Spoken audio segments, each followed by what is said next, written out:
আসসালামু আলাইকুম। আশা করি সবাই ভালো আছেন। আজ আমি আপনাদের সাথে বাংলাদেশের বর্তমান বন্যা পরিস্থিতি নিয়ে কিছু কথা বলার জন্য হাজির হয়েছি। আজ আমার বাংলাদেশের প্রায় 12টি জেলায় ৪৫ লক্ষ মানুষ এই বন্যায় ক্ষতিগ্রস্ত এবং ২০ লাখের বেশি মানুষ পানিবন্দী। এ পর্যন্ত ১৩ জনের উপর মানুষের প্রাণহানি হয়েছে এই বন্যায়। আমার বাংলাদেশের মানুষ যেভাবে একযোগে কাঁধে কাঁধ মিলিয়ে সবাই সবার পাশে দাঁড়িয়েছে, এটা নজিরবিহীন।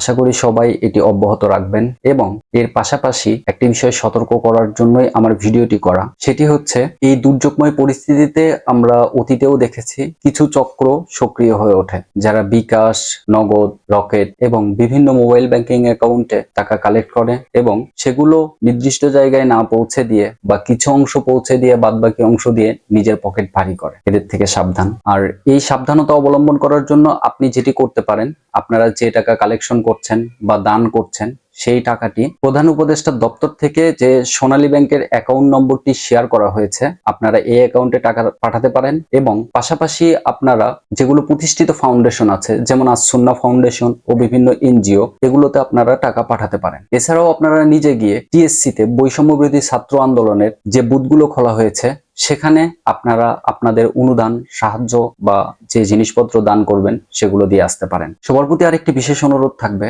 সারা বাংলাদেশ থেকে মানুষ যেভাবে দলে দলে ত্রাণ বা বিভিন্ন সাহায্য নিয়ে বন্যা কবলিত এলাকাগুলোতে যাচ্ছেন, আপনারা দয়া করে এটি না করে আপনাদের সাহায্য বা অনুদান একটি নির্দিষ্ট প্রতিষ্ঠান বা নির্দিষ্ট কর্তৃপক্ষের মাধ্যমে পাঠাতে পারেন। এখানে কয়েকটি সুবিধা ও অসুবিধা তৈরি হয়। যেমন, আপনারা যদি দলে দলে ওখানে যান, আগে থেকে ওখানে খাবার পানি, খাদ্য ও যানবাহনের সংকট রয়েছে। সেখানে বাইরে থেকে আরো অনেক মানুষ যদি আমরা যাই, সেটাকে আরো বাড়িয়ে তুলবে। আরেকটি বিষয়, আমাদের যাতায়াত এবং খাওয়া দাওয়ায় যে টাকা ওখানে খরচ হবে, সেই টাকাটাও যদি আমরা দান করে দিই, তাহলে হয়তো আরো কিছু পরিবার উপকৃত হবে এবং আরো কিছু মানুষের জীবন বাঁচবে। তাই চলুন আমরা আমাদের অনুদানগুলো এমন ভাবে করি যেগুলো সঠিক জায়গায় পৌঁছায় এবং সেগুলো ভোগান্তি না তৈরি করে সবার জন্য উপকার বয়ে আনে। আমরা এভাবে সবাই সবার পাশে দাঁড়িয়ে ইনশাআল্লাহ এক ভ্রাতৃত্ব ও সম্প্রীতির বাংলাদেশ গড়ে তুলব, যেখানে যে কোনো দুর্যোগ, যে কোনো ধরনের ষড়যন্ত্র রুখে দিতে আমাদের কখনো পিছপা হতে হবে না। ইনশাআল্লাহ বাংলাদেশ